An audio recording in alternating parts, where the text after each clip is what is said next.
अस्सलाम वालेकुम रहमतुल्लाहि व बरकातुहू।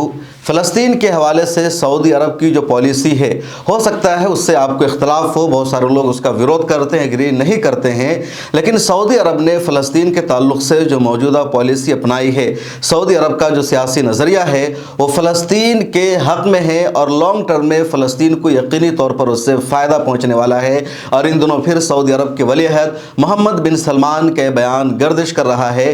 फ़लस्तीनी रहनुमा भी सऊदी अरब के इस बयान को अहमियत की निगाहों से देख रहे हैं और उनको लग रहा है कि सऊदी अरब की जो पॉलिसी है, सऊदी अरब का जो नज़रिया है वो फ़लस्तीनियों के कॉज के लिए काफ़ी अहम है।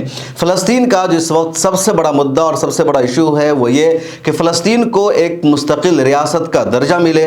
पूरी दुनिया और यूनाइटेड नेशन फ़लस्तीन को एक स्टेट के तौर पर तस्लीम करे और फ़लस्तीन को एक मुल्क का, एक रियासत का जो दर्जा मिले तो 1967 की सरहदों के मुताबिक मिले। यानी 1967 में 6 रोज़ा अरब इसराइल जंग हुई थी और उस जंग के दौरान फ़लस्तीन के कई इलाकों पर इसराइल ने अपना कब्ज़ा जमा लिया था, जिसमें यरूशलेम का एरिया शामिल है, जिसमें वेस्ट बैंक का एरिया शामिल है, उसके अलावा कुछ और इलाके शामिल है जिन सब पर 1967 में फ़लस्तीन ने कब्ज़ा कर लिया था। सऊदी अरब की शुरू से मांग रही है कि फ़लस्तीन को एक आज़ाद रियासत का दर्जा दिलाया जाए और 1967 से पहले जो फ़लस्तीन की सरहद थी, यानी रामल्ला का इलाका, वेस्ट बैंक का इलाका, यरूशलेम का इलाका, बैतुल मक़दिस का एरिया जहाँ क़िबला अव्वल है, वो सब फ़लस्तीन का हिस्सा था, तो वो सब फ़लस्तीन के अंदर होगा। फ़लस्तीन की हैसियत एक आज़ाद रियासत की होगी, फ़लस्तीन की अपनी आर्मी होगी, फ़लस्तीन के अंदर बाज़ाब्ते एयरपोर्ट होगा, सब कुछ होगा, फ़लस्तीन की अपनी करेंसी होगी, फ़लस्तीन को एक मुल्क का दर्जा दिया जाए। ये सऊदी अरब की मांग रही है। और हालिया दिनों में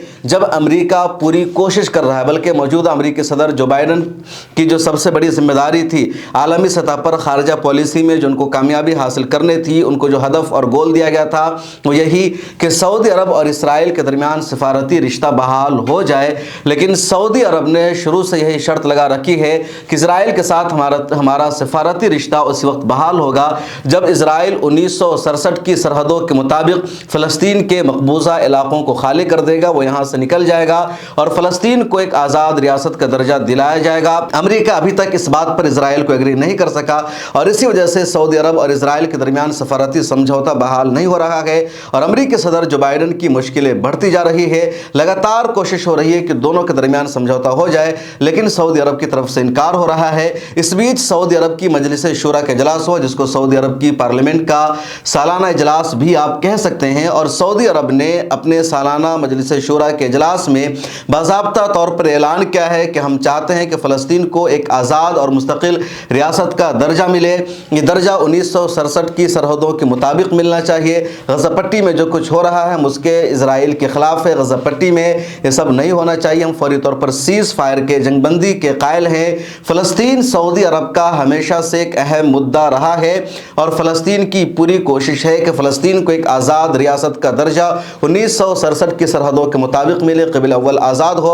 और हम अपने इस वादे पर कायम हैं, हम इस सिफारती मिशन पर कायम हैं। लगातार कोशिशें हो रही है, हम पर दबाव बनाया जा रहा है कि सऊदी अरब इसराइल को एक मुल्क के तौर पर तस्लीम कर ले, लेकिन उससे पहले फ़लस्तीन को एक मुल्क और आज़ाद रियासत का दर्जा मिलना ज़रूरी है, तभी इसराइल के साथ हमारा सफारत रिश्ता बहाल हो सकता है, वरना नहीं।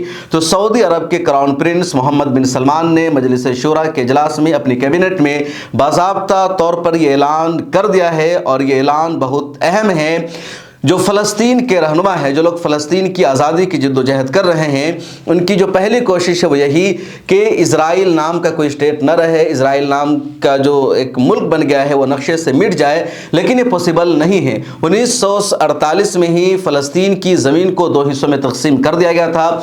एक हिस्से में यहूदियों को बसाया गया जिसका नाम इसराइल दिया गया, दूसरा फ़लस्तीन था। लेकिन फ़लस्तीन पर ही 1948 में इसराइल ने, यहूदी दहशतगर्दों ने हमला करके बहुत सारे इलाकों को कब्ज़ा कर लिया। उसके बाद 1954 की जंग हुई, उसमें कुछ इलाकों पर कब्ज़ा करने की कोशिश की गई और 1967 की जो तीसरी अरब इसराइल जंग हुई, इस 6 रोज़ा जंग में 1967 का जो फ़लस्तीन का एरिया था उनमें से बहुत सारों पर इजराइल ने कब्ज़ा कर लिया और फ़लस्तीनियों के पास सिर्फ 15 से 20% का ही इलाका रह गया। अब लगातार कोशिशें हो रही है कि इजराइल इन इलाकों को खाली कर दे, फ़लस्तीन को एक आज़ाद रियासत का दर्जा मिले, लेकिन इजराइल वहाँ से नहीं जा रहा है। तो जो हमास के रहनुमा हैं, जो फ़तह के रहनुमा हैं, उनकी पहली कोशिश यही है कि 1967 की सरहदों के मुताबिक फ़लस्तीन को एक आज़ाद रियासत का दर्जा मिल जाए, फ़लस्तीन की जो हुकूमत है वो मजबूत हो जाए, मुस्तहकम हो जाए, फ़लस्तीन के दुनिया से ताल्लुकात बहाल हो जाए, दुनिया भर की एम्बेसी फ़लस्तीन में कायम हो जाए। उसके बाद आगे के मरहला को हल किया जाएगा कि इजराइल का यहाँ पर रहना सही है नहीं है, लेकिन ये जो पहली कोशिश है वो मिलनी चाहिए और यही सऊदी अरब चाह रहा है। तो सऊदी अरब की ये जो कोशिश अच्छी कोशिश है, सऊदी अरब लगातार इसके लिए आवाज़ उठा रहा है और मजलिस शुरा के सालाना इजलास में भी MBS ने इसी अज़्म का इजहार किया है। आपका इस हवाले से क्या कहना है? कमेंट सेक्शन में अपनी राय ज़रूर लिखिए। फिर मुलाकात होगी। मिल्लत टाइम्स को जारी रखने और मजबूत बनाने के लिए हमारी आर्थिक सहायता कीजिए। ये एक आजाद मीडिया हाउस और कमजोरों की आवाज है। आप हमें देखें, सुने, पढ़ें और हर महीने ज्यादा नहीं, सिर्फ 100 रुपए से मदद करें। डिटेल्स डिस्क्रिप्शन में मौजूद हैं।